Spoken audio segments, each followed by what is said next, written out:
Welcome, dear listeners, to History with Herodotus, where we embark on a journey through the annals of time, uncovering the secrets of our shared past. Today, we find ourselves at the crossroads of history, standing on the windswept shores of the Dardanelles, as we delve into the fascinating tale of the Gallipoli Campaign. This pivotal event in modern history has left an indelible mark on the world, and it is our quest to unravel its mysteries, to understand the complex tapestry that led to this fateful confrontation. As we set the stage for this epic narrative, let us begin by tracing the earliest threads of the Gallipoli Campaign. It was the year 1914, and the Great War had just begun to unfurl its dark wings across Europe. The Ottoman Empire, once a mighty force that straddled continents, now found itself at a critical juncture. Its territories coveted by the great powers of the day. The strategic location of the Dardanelles, a narrow waterway connecting the Aegean Sea to the Sea of Marmara, and ultimately to the Black Sea, took on a new significance, becoming a critical choke point that could tip the balance of power in the region. On November 2, 1914, the Ottoman Empire formally entered the war on the side of the Central Powers, and its capital, Constantinople, became a key target for the Allied powers. The British, in particular, had long been wary of Ottoman expansionism, and their own interests in the region were closely tied to the maintenance of a stable balance of power. As early as 1904, the British had considered the possibility of a naval attack on the Dardanelles, but it wasn't until January 1915 that Winston Churchill's plan to capture the strait was formally presented to the British War Council. Churchill, then First Lord of the Admiralty, envisioned a bold naval assault that would breach the defenses of the Dardanelles and open a new front against the Ottoman Empire. The plan was met with a mixture of enthusiasm and skepticism by the members of the War Council, including Lord Kitchener, the Secretary of State for War, who advocated for a more cautious approach, and Admiral John Fisher, the First Sea Lord, who shared Churchill's enthusiasm for a naval assault. As the debate raged on, the British government began to assemble a formidable fleet comprising battleships, cruisers, and destroyers, which would be tasked with breaching the defenses of the Dardanelles. The Ottoman Empire, meanwhile, was busy fortifying its positions along the strait, under the guidance of German military advisors, including General Otto von Sanders, who would later play a key role in the defense of Gallipoli. The early months of 1915 saw a flurry of diplomatic activity, as the Allies attempted to persuade the Ottoman Empire to switch sides, or, at the very least, remain neutral.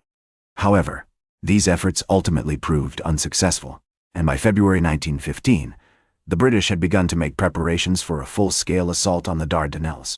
Now, as we have set the stage for this epic drama, we find ourselves poised on the threshold of a new chapter in our narrative. Having explored the earliest history of the Gallipoli Campaign, including the key figures, events, and motivations that shaped its development, we shall next embark on an examination of its most pivotal moments, when the course of events would be forever altered by the bravery and sacrifice of those who fought on these storied shores. Join me, dear listeners, as we venture forth into the heart of this tumultuous period, where heroism, tragedy, and transformation await our discovery.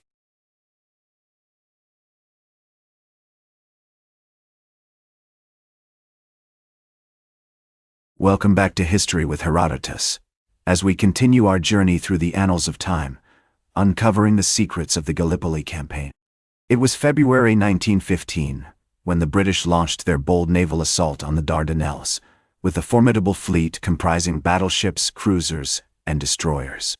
The Ottoman Empire, under the guidance of German military advisors, had been busy fortifying its positions along the strait, and the defenders were well prepared to face the Allied onslaught. As the British ships approached the Dardanelles, they were met with a hail of artillery fire from the Ottoman batteries, which inflicted significant damage on the Allied fleet.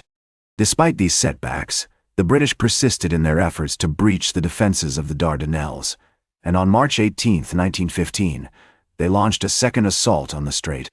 However, this attack was also repelled by the Ottoman defenders, who had skillfully deployed their artillery and mines to devastating effect.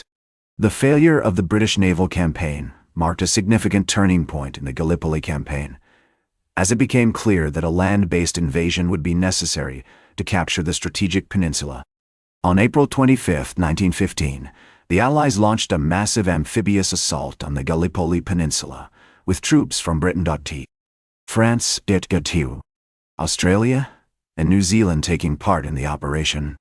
The landing at Anzac Cove, which was intended to be a swift and decisive victory, quickly turned into a bloody and chaotic melee, as the Ottoman defenders put up fierce resistance against the Allied invaders.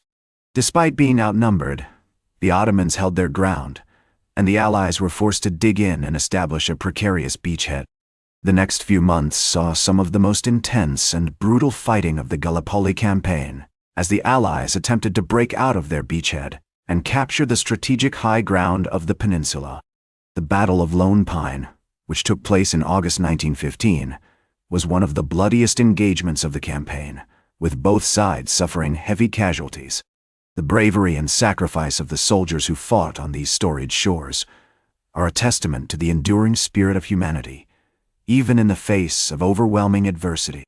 As we explore this pivotal period in the Gallipoli Campaign, we are struck by the sheer scale and complexity of the events that unfolded. The campaign was a veritable melting pot of cultures, with soldiers from all corners of the globe fighting alongside one another in a common cause.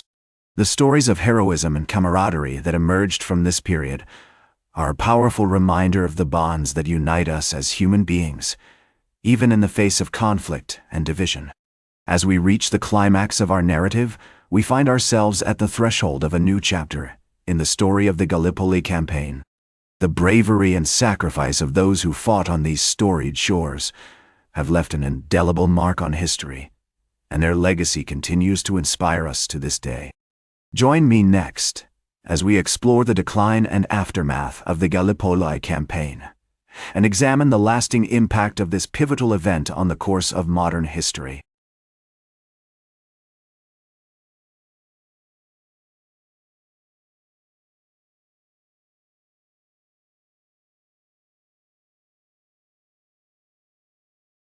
Welcome back to History with Herodotus, as we conclude our journey through the annals of time, uncovering the secrets of the Gallipoli Campaign.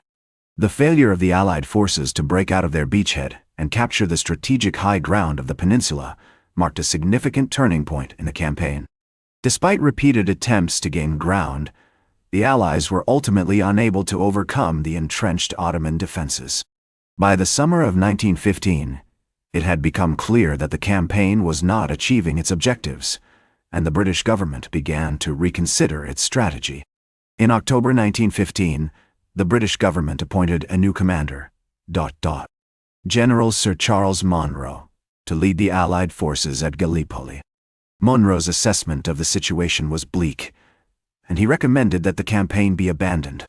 The British government eventually agreed, and in December 1915, the Allies began to evacuate their troops from the peninsula.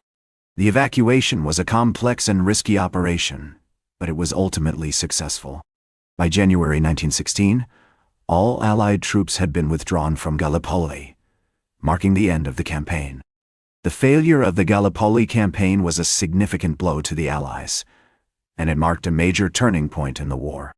The aftermath of the campaign was marked by recriminations and finger-pointing. The British government established a commission of inquiry to investigate the conduct of the campaign, which ultimately led to the resignation of Winston Churchill, who had been a key proponent of the campaign. The failure of the Gallipoli Campaign also had significant consequences for the Ottoman Empire, which had suffered heavy casualties, but had emerged victorious. The legacy of the Gallipoli Campaign continues to be felt to this day. It marked a significant turning point in the history of Australia and New Zealand, which had sent troops to fight alongside the British. The campaign is still remembered as a symbol of national pride and sacrifice in both countries. In Turkey, the campaign is remembered as a major victory, and it is still celebrated as a national holiday. As we reflect on the decline and aftermath of the Gallipoli Campaign, we are struck by the sheer scale and complexity of the events that unfolded. The campaign was a tragic reminder of the horrors of war and the importance of careful planning and strategy. It also marked a significant turning point in the history of the 20th century, as the world began to move away from the old imperial powers and towards a new era of international relations. In the words of Mustafa Kemal Atatürk, the Turkish leader who played a key role in the campaign, the Gallipoli Campaign was a great victory for our nation, but it was also a reminder of the devastating consequences of war. We must always strive for peace and understanding, and never forget the sacrifices of those who fought and died on these storied shores. As we conclude our journey through the annals of time, we are left with a profound sense of respect for the bravery and sacrifice of those who fought in the Gallipoli Campaign, and a deeper understanding of the complex and often tragic nature of human conflict. That's all for today's History with Herodotus. Remember to like, share, and subscribe. And until next time, remember that to understand the present, we must first understand the past.